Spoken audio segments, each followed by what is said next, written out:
City break is the type of holiday that definitely benefits from a good plan. And for those of you out there who don't have time to make one, don't worry, our bucket list City Check is coming to rescue. Reporter Hannah Hummel has the ultimate itinerary for a visit to the Scottish city of Glasgow.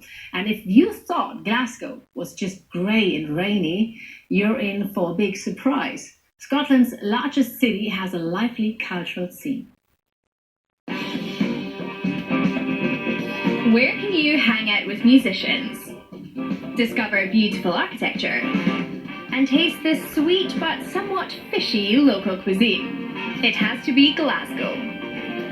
This is my travel bucket list for a day in Scotland's largest city. But don't forget your umbrella.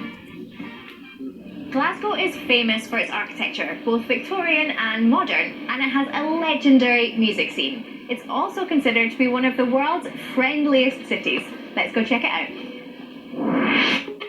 Tip 1. For the main things to see, architecture. Most of the city as seen today dates back to the 19th century, which is why Glasgow is renowned for its historical architecture. Some of the most famous examples are the university, as well as the Glasgow City Chambers, as is Kelvin Grove Art Museum, one of the most iconic buildings in Glasgow. And the great thing about Scottish museums is that most of them are free.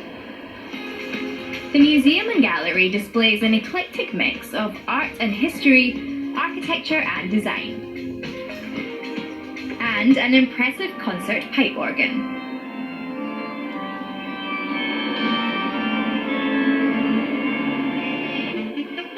One of its prized exhibits features the Art Nouveau style of Scottish architect Charles Rennie Mackintosh. He is to Glasgow and Scotland what Antoni Gaudí is to Barcelona and Spain. His so-called Glasgow style includes the famous ladies' tea rooms of the late 19th and early 20th century, which were created as a public space for women. Now it's time to try the local cuisine. So I'm headed to a fish and chip shop, of course. Glaswegians love their fried food, and today I want to try something I've never had before, despite growing up in Scotland. I would really like to try this deep-fried Mars bar that I keep hearing things about. Yeah, sure. So it's my first time trying the Mars bar. How is it made? If you want, you can come in and see. I discovered that the popular Scottish snack is literally just the chocolate bar dipped in batter and fried in oil.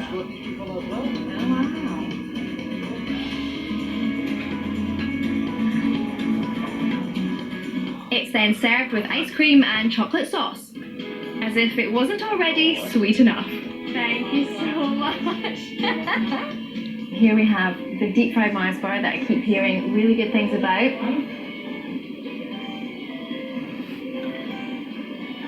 Whoa. Actually, it tastes really good. Admittedly, it does have a slightly fishy aftertaste though.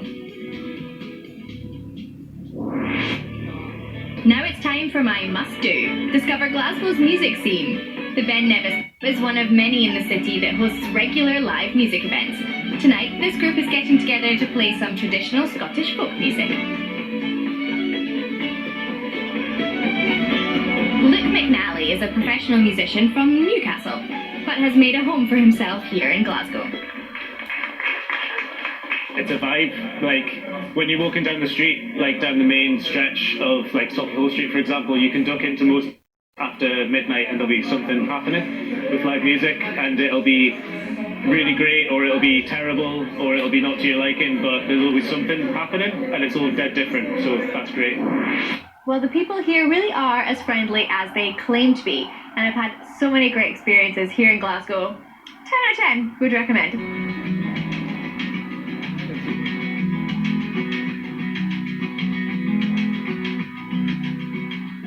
Well, from the far north of the continent, we now head down south to Italy for the final item on today's euromaxx menu. This food staple not only resembles the finest marble, it's prepared in marble troughs too. The gourmet cured fat has been prepared in the same unusual way for centuries in one particular Tuscan town.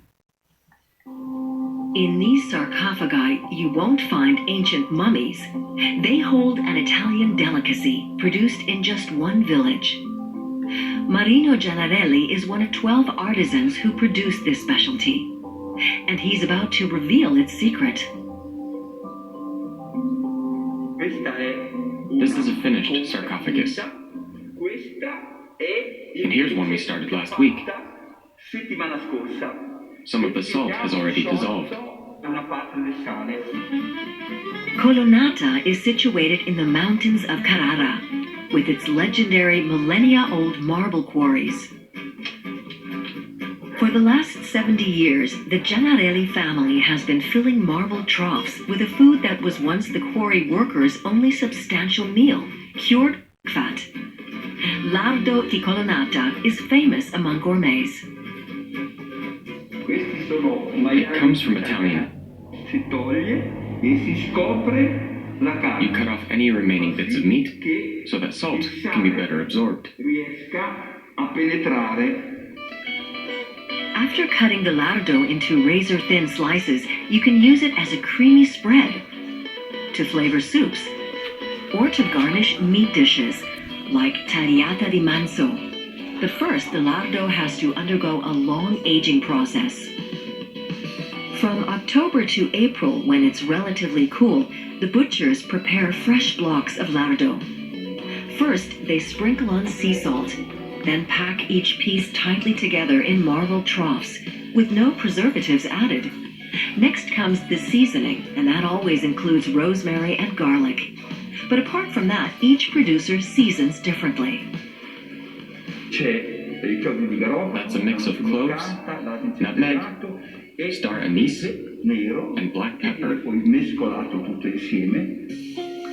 Then he puts on the lid. It takes 6 months for the lardo to mature. Fausto Guadagni played a key role in making lardo di Colonnata a trademark with its own seal. The village now produces over 200 tons annually.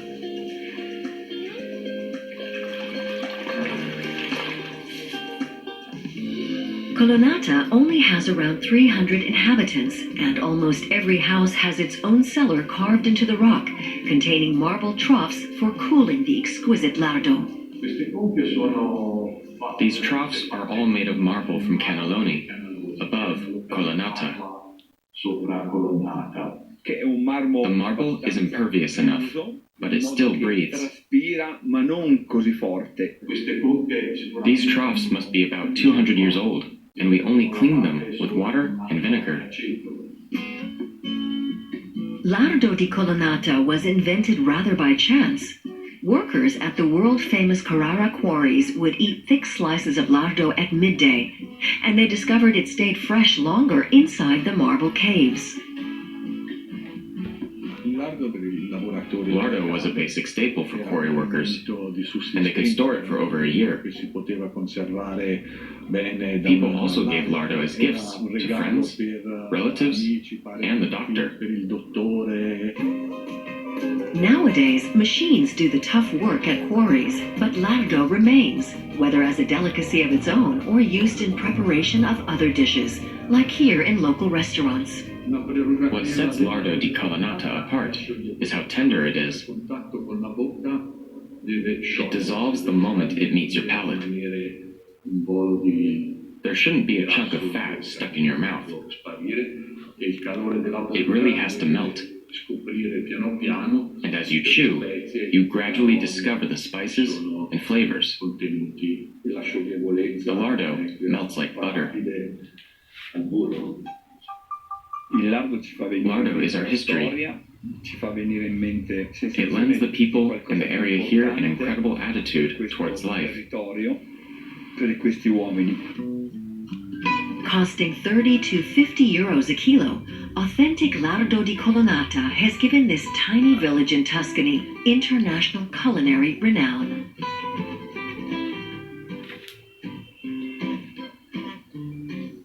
And that's all for today. Be sure to check out our website for this week's Viewers Draw and for more information about the show. And keep right up to date by following us on Facebook. Thanks for tuning in and see you again soon. Bye bye.